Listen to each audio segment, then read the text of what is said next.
રામ નારાયણ રામનો નાદ આપણા અંતરની ચેતના અને વિવેક છે. રામ નારાયણ રામનો નાદ સર્વ માટે છે, સર્વ સાથે છે અને સર્વ સત્તા માટે છે. આ નાદ આપણાથી વાત કરે છે અને જ્યારે પણ આપણે તેને બોલાવીએ તે આપણો ઉત્તર આપે છે.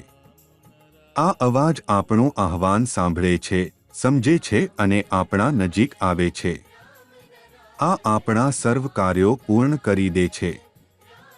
અમે માનવો વિચાર કરીએ છીએ, સંકલ્પ કરીએ છીએ, સિદ્ધાંતો અપનાવીએ છીએ, પરંતુ આપણા બધા કર્મો રામ નારાયણ રામ જ કરાવે છે. અમે જે કંઈ પણ કર્મ કરીએ છીએ અથવા વિચાર કરીએ છીએ તેનો મૂળ આધાર રામ નારાયણ રામ જ છે. તે દરેક જગ્યાએ, દરેક કણમાં હાજર છે. આ જગતમાં રામ સિવાય બીજું કંઈ નથી. અહીંયા ફક્ત એક જ ધર્મ હોવો જોઈએ, જીવ ધર્મ. આજકાલ જે ધર્મ જોવા મળે છે તે માણસે બનાવેલા છે, તે સત્ય નથી. અમે ફક્ત કુદરતના નિયમોને જ સ્વીકારવા જોઈએ, કેમ કે અમે સૌ કુદરતના ધર્મ સાથે જન્મીએ છીએ. જો આપણે પહેલાથી જ એક ધર્મ સાથે જન્મીએ છીએ તો પછી શું માટે માણસે બનાવેલા ધર્મો પાછળ દોડીએ છીએ? અને કેમ આપણે આપણો કિંમતી સમય આ મેનમેડ ધર્મોમાં બરબાદ કરી રહ્યા છીએ? આ કહેવું ખોટું નહીં થાય કે આજ સમાજમાં કેટલાક વર્ગો એવા છે કે જેઓ વાહટો અને શાસન કરોની નીતિ અપનાવીને અમારો શાસન કરી રહ્યા છે અને અમે પણ અમારું શાસન થવા દઈ રહ્યા છીએ, કારણ કે અમે અંદરથી બહુ નબળા થઈ ગયા છીએ. આજકાલ ધર્મના નામે લોકોને ભ્રમિત કરવામાં આવી રહ્યા છે.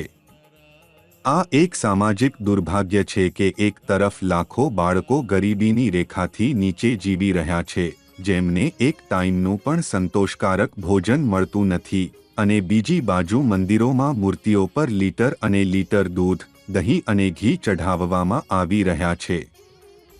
શું આ જ છે ધર્મની સાચી વ્યાખ્યા?